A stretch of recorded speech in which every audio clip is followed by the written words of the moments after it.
Je vais, bien comme d'habitude, vous proposer une petite méditation. Et puis, simplement, je terminerai en reprenant éventuellement une nouvelle ou l'autre.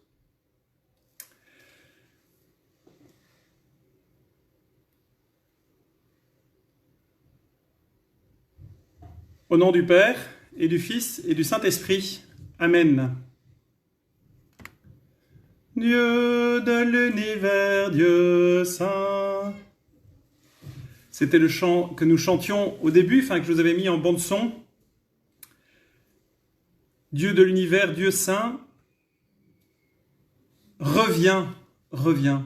C'est le grand cri de l'Avent, ce grand désir qui anime, que la liturgie nous propose pour qu'elle anime notre prière, notre désir. Nous avons besoin que Dieu revienne. Nous avons besoin de lui. De l'évangile de Jésus-Christ selon saint Matthieu. En ce temps-là, Jésus disait à ses disciples, « Ce n'est pas en me disant « Seigneur, Seigneur » qu'on entrera dans le royaume des cieux, mais c'est en faisant la volonté de mon Père qui est aux cieux. Ainsi, celui qui entend les paroles que je dis là et les met en pratique est comparable à un homme prévoyant qui a construit sa maison sur le roc. La pluie est tombée, les torrents ont dévalé, les vents ont soufflé, se sont abattus sur cette maison. La maison ne s'est pas écroulée car elle était fondée sur le roc. Et celui qui entend de moi ces paroles sans les mettre en pratique est comparable à un homme insensé qui a construit sa maison sur le sable. La pluie est tombée, les torrents ont dévalé, les vents ont soufflé. Ils sont venus battre cette maison. La maison s'est écroulée, son écroulement a été complet. Ce n'est pas en me disant « Seigneur, Seigneur » qu'on entrera dans le royaume des cieux, mais c'est en faisant la volonté de mon Père qui est aux cieux. On entre dans le royaume des cieux en faisant la volonté du Père, parce que le royaume des cieux, le royaume de Dieu, c'est là où Dieu règne, où sa volonté est mise en œuvre. Et donc de fait, il dépend de chacun de nous de rentrer dans ce royaume, de le faire grandir, ou de rester en dehors. Tout dépend des choix que nous ferons au quotidien, tout au long de notre journée. Quelles que soient les activités que nous avons à faire, préparer des Facebook Live par exemple, ou préparer un petit commentaire, s'occuper de ses enfants, s'occuper de sa maison, faire des courses, passer un coup de fil. Dans chacune de ces actions, je peux choisir ou non de le faire en union avec Jésus. Je peux choisir de le faire ou non avec foi, espérance et charité. Et lorsque je le fais avec foi, espérance et charité, eh bien je rentre dans le royaume des cieux, je rends ce royaume des cieux présent dans ma vie et dans la vie des autres. Alors voilà la grâce que nous pouvons demander en ce jour, spécialement à Saint François Xavier, que nous fêtons aujourd'hui. Et nous pensons bien sûr à François Xavier, notre organiste. Nous prions pour lui, nous rendons grâce à Dieu pour le don qu'est François Xavier pour notre paroisse, ses talents qu'il met à notre service. Puis nous pouvons demander à François Xavier aussi de chercher à faire tout pour la plus grande gloire de Dieu. C'est la devise des jésuites. Chercher en toute chose la gloire de Dieu, c'est cela, faire grandir son royaume. Et en ce jour, je vous propose de prendre cette petite prière de Saint Ignace qui nous dit bien ce que nous avons à faire pour faire grandir ce royaume des cieux.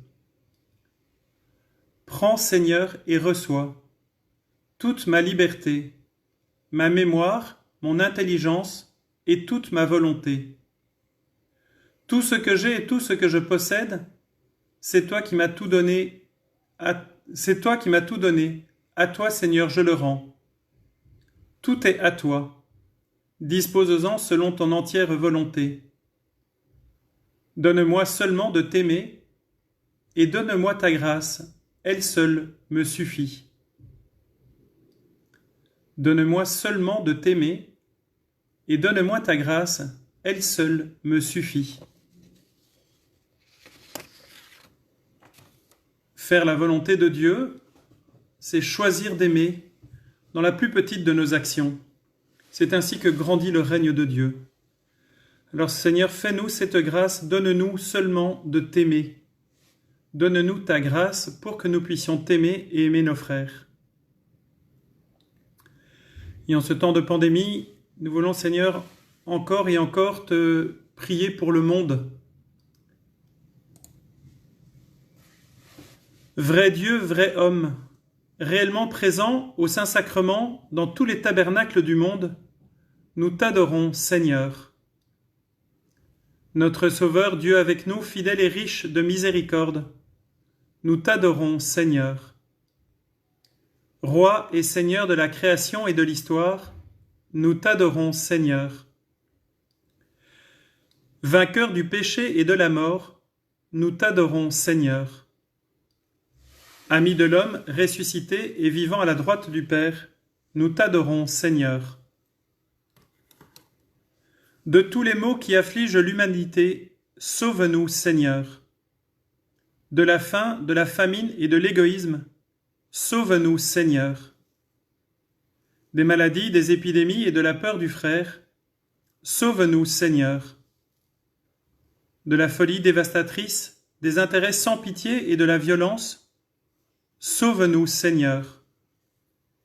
Des tromperies, de la mauvaise information et des manipulations de la conscience, sauve-nous, Seigneur. Et avec toi, nous voulons dire Notre Père, qui es aux cieux, que ton nom soit sanctifié, que ton règne vienne, que ta volonté soit faite sur la terre comme au ciel. Donne-nous aujourd'hui notre pain de ce jour. Pardonne-nous nos offenses, comme nous pardonnons aussi à ceux qui nous ont offensés, et ne nous laisse pas entrer en tentation, mais délivre-nous du mal. Amen. Je vous salue, Marie, comblée de grâce, le Seigneur est avec vous. Vous êtes bénie entre toutes les femmes, et Jésus, votre enfant, est béni. Sainte Marie, Mère de Dieu, priez pour nous, pauvres pécheurs, maintenant et à l'heure de la mort. Amen, amen, alléluia. Saint François Xavier, priez pour nous.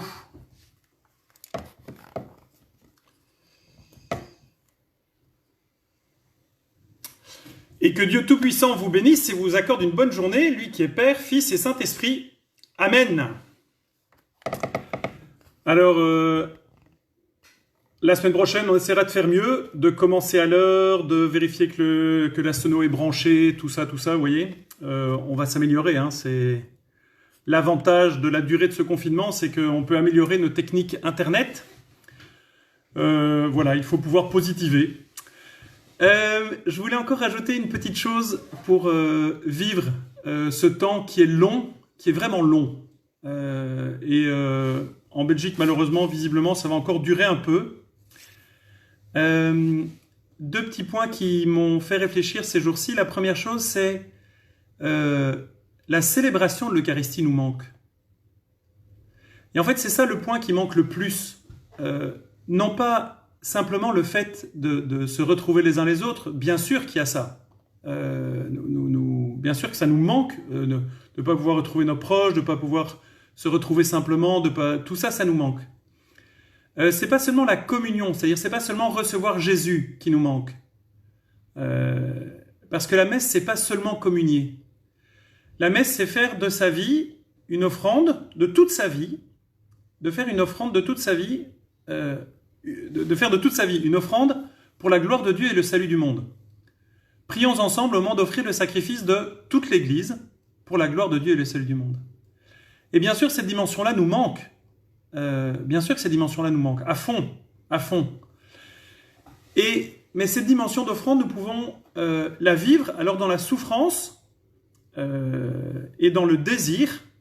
Et certains psaumes, et je vous mettrai la référence, certains cantiques de l'Ancien Testament pourront peut-être nous aider de ces croyants, nos pères croyants qui ont vécu l'exil. Et il y a un peu quelque chose de ça.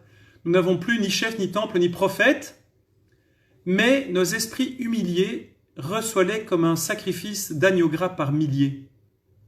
Et cette phrase-là habitait ma prière ces derniers jours, et je me disais, mais voilà peut-être quelque chose qui peut dynamiser notre prière. Bien sûr, ça n'enlèvera pas la souffrance. C'est pas une petite consolation que je vous donne. C'est quelque chose pour que notre prière reste orientée vers le bon Dieu, pour que notre vie reste orientée vers le bon Dieu. La dimension d'offrande de l'Eucharistie, elle s'accomplit dans l'Eucharistie. Mais précisément, elle s'accomplit. Ça veut dire qu'elle doit être vécue ailleurs avant pour qu'elle puisse s'accomplir dans l'Eucharistie. Elle doit être vécue ailleurs après. L'Eucharistie est la source et le sommet de ce point de vue-là. Alors, eh bien, peut-être que le Seigneur nous appelle à profiter de ce temps pour faire monter vers Dieu ce cri. Pas seulement pour que nous ayons la messe. Notre petite messe, comme si c'était une revendication sectorielle, un lobby ou je sais pas quoi, c'est pas ça l'enjeu. L'enjeu, c'est que nous puissions faire monter vers Dieu ce sacrifice de louange et d'offrande. Et mystérieusement, nous pouvons déjà le faire, même si nous ne pouvons pas l'avoir encore complètement jusqu'à la messe. Enfin, en tout cas, pas tout le monde, pas tout le temps, enfin, pas comme d'habitude. Et donc, cette dimension d'offrande, par amour, eh bien, nous pouvons la vivre et l'offrir pour tous ceux qui souffrent dans le monde.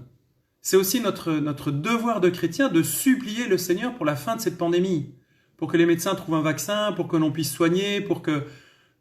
c'est notre devoir,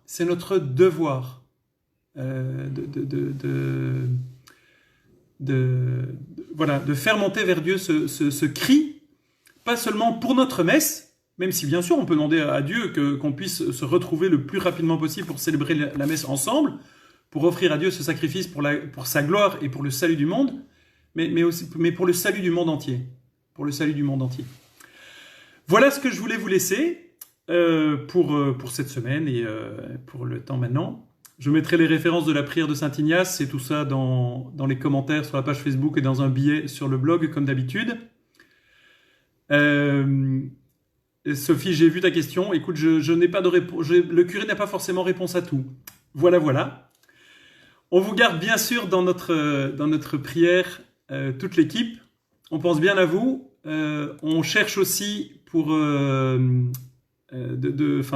s'organiser pour Noël.